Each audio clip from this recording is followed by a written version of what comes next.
Esos son los hechos, pero para entender más cómo fue que ocurrió esta tragedia, está con nosotros aquí en el estudio Luis Salamanca, ingeniero en prevención de riesgo y medio ambiente, porque hay muchas cosas que analizar. Luis, muchas gracias por estar con nosotros. Buenas noches. Gracias Encantado. por acompañarnos, Luis. Muchas gracias. Vamos a comenzar viendo una gráfica que hemos preparado para ir analizando como paso a paso todos los elementos que concurrieron para que pudiese pasar esto, porque uno entiende que en el transporte de gas se toman todas las medidas de seguridad, ¿no, Luis?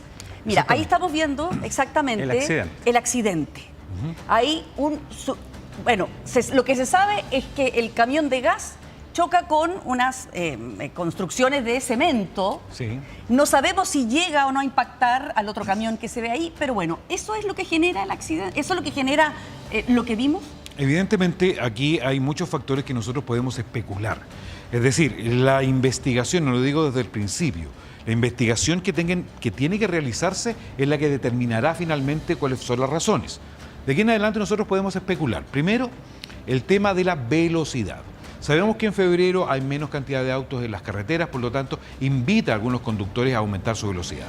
Segundo, ese sector donde se produce el accidente es conocido en el lugar como la curva de la muerte. Por lo tanto, ya es recurrente que hayan existido diferentes tipos de accidentes en ese mismo lugar. Por lo tanto, hay un tema de visibilidad, de velocidad, ¿cierto?, que es una curva. Por lo tanto, se pierde en algún minuto en la proyección del conductor. También podemos especular con las condiciones que tiene mecánicamente el camión.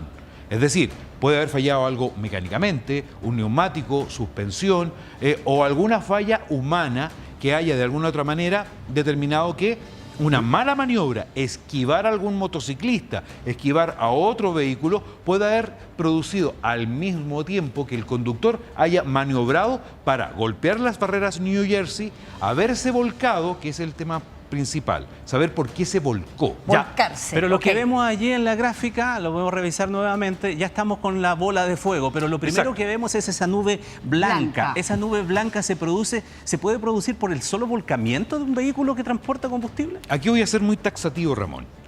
El fabricante de todos los camiones que transportan materiales peligrosos, estos camiones están sometidos siempre a altísimas exigencias técnicas, tanto como la aeronáutica.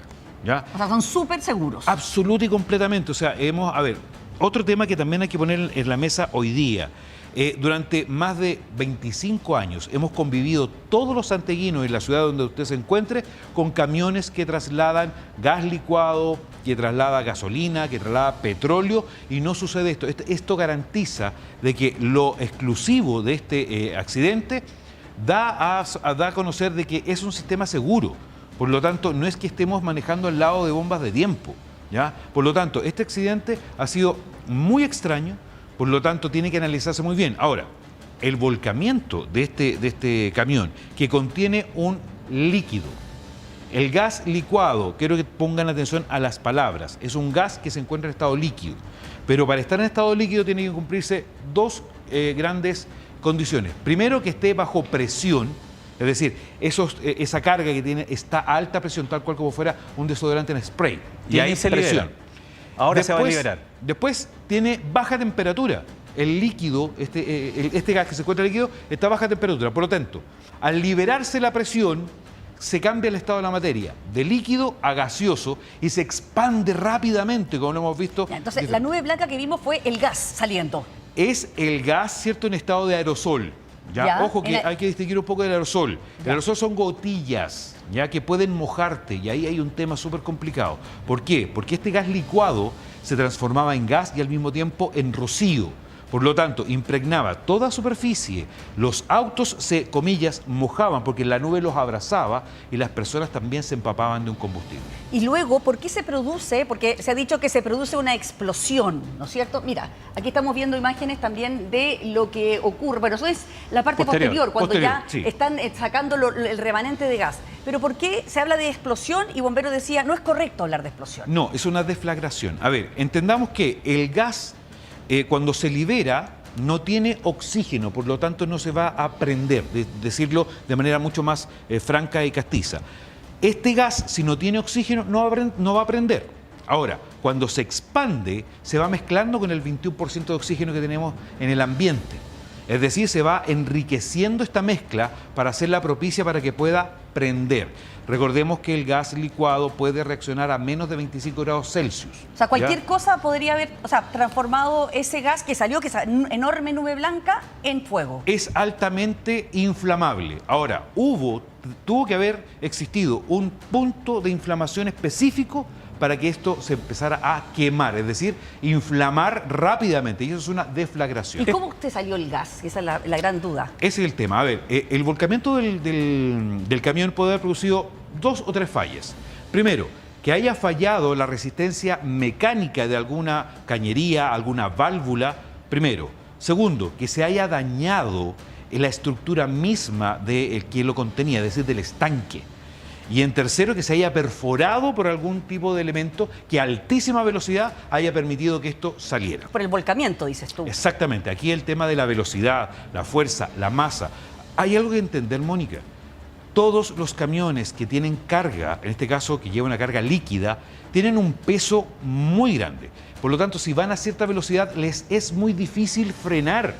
Es muy difícil y mecánicamente muy exigente que un conductor de un camión, ya sea de líquido, en este caso de un líquido, o en el caso de que sea una carga, detener su marcha le va a costar muchísimo más que un vehículo. Luis, y lo que transporta esta carga tiene que estar plenamente en una normativa específica, por eso tenemos esto que estamos viendo aquí, que a uno le advierte como conductor también que va detrás de este vehículo, ¿de qué elementos son los que lleva? Sí, exactamente. Estamos en presencia de la norma chilena 1411. Esta es una norma nacional, ¿ya? Que imita o que es compatible con otras a nivel internacional. Hay otra señalética también de Naciones Unidas, pero esta vez vamos a explicar esto. El color azul va a determinar el riesgo para la salud, es decir, la toxicidad del elemento que se transporta. Desde 0 a 4, son 5 niveles. De que no tiene riesgo para la salud hasta que es mortal con una mínima exposición. En el caso del gas licuado de petróleo es clasificado como 1, es decir, el gas produce una irritación. Después, el color rojo habla de la inflamabilidad y este es el punto más importante en este caso. Desde el 0, que no arde, hasta el 4, que es el 4, el número que lleva y que simboliza, en este caso, al gas licuado. Es decir, arde a menos de 25 grados Celsius con presencia de chispa. Con una chispa. Es decir, el gas que usted tiene en su casa, el gas que ocupa para una cocinilla, tiene esa misma clasificación. Y por último, la reactividad, es decir, cómo puede reaccionar un elemento si se calienta, si se mueve, si es expuesto a temperatura de electricidad. También, en el caso del gas licuado, es 0. El gas licuado es muy estable. Por lo tanto, si yo lo muevo, como lo vemos en todos los días en las calles cuando se vende gas licuado, este gas licuado es súper estable. Entonces, ahí está.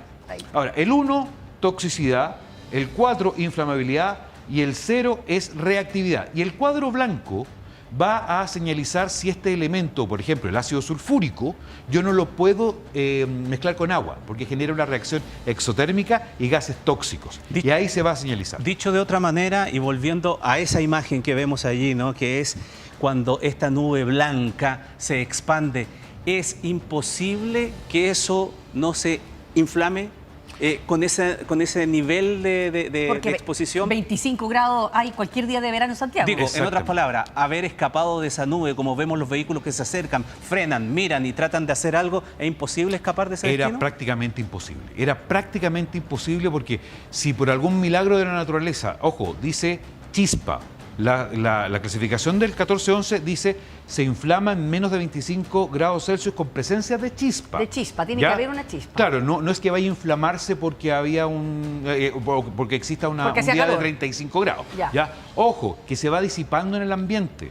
Si esta nube se hubiese presentado en un lugar sin presencia de chispa, se hubiese diluido en el ambiente. Y no hubiese pasado nada. No se habría incendiado. Ahora, tubo de escape, un roce de un metal, cualquier cosa, que lo mismo que sucede cuando hablamos de incendios forestales, esa chispita que detona un incendio forestal, en este caso estuvo presente y lamentablemente se presentó una reacción en cadena. Te quiero hacer una pregunta que tiene que ver con lo que vamos a ver aquí en esta lámina, porque uno ve que la nube sale con una violencia tremenda y como que se expande a muchísimos metros, o sea, ¿cómo tiene esa fuerza para viajar?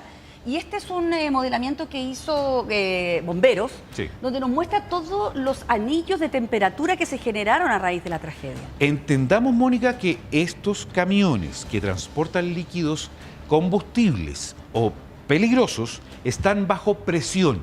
No es una simple lata la que los cubre, sino que son muchas capas de muchos materiales que resisten esta presión. Es una presión bastante alta. Es como si yo te dijera que tuviera la misma 4 veces el libraje de un neumático, por decirte, dentro de ese camión permanentemente. Por lo tanto, si yo lo perforo, se va a liberar, se va a liberar rápidamente. Pero insisto, esto es tan seguro en nuestra historia de lo que somos como nación, de que esto ha sucedido muy pocas veces. Ya, pero para ir cerrando y redondeando esta idea, la deflagración se produce entonces cuando esa nube blanca se entra en combustión, aparece la llama. Y estos círculos concéntricos nos dan cuenta de la temperatura que se tuvo en el centro y la expansión, ¿no? Esto es estimado por bomberos. Sí. ¿Ok? Entonces, ¿dónde se produce el punto más de calor? Que bomberos lo calculó en 840 grados Celsius. Fue en el minuto en que la nube se mezcló con el oxígeno y encontró la mayor cantidad de mezcla rica, así se llama eso, mezcla rica, es decir, la máxima inflamabilidad. Por lo tanto, se prendió y en ese punto generó 840 grados. Ya. Esto en el caso de Renca, porque científicamente puede alcanzar hasta los 1300 grados. Después, estos anillos concéntricos van representando la temperatura que pudo haber alcanzado o alcanzó esta explosión según la distancia que yo me encuentro del punto cero. Ya. Por lo tanto, las personas cuando hablaban de que hay un calor enorme, no lo había sentido nunca, fueron 3 o 4 segundos de un aire tan caliente que lamentablemente pudo haber afectado a más de una persona. Bueno, yo creo que los testigos, las personas que estaban ahí, los vecinos, fueron las personas que mostraban estar en shock porque, como tú dices, son situaciones que no ocurren tan seguido. Sigue con nosotros, Luis.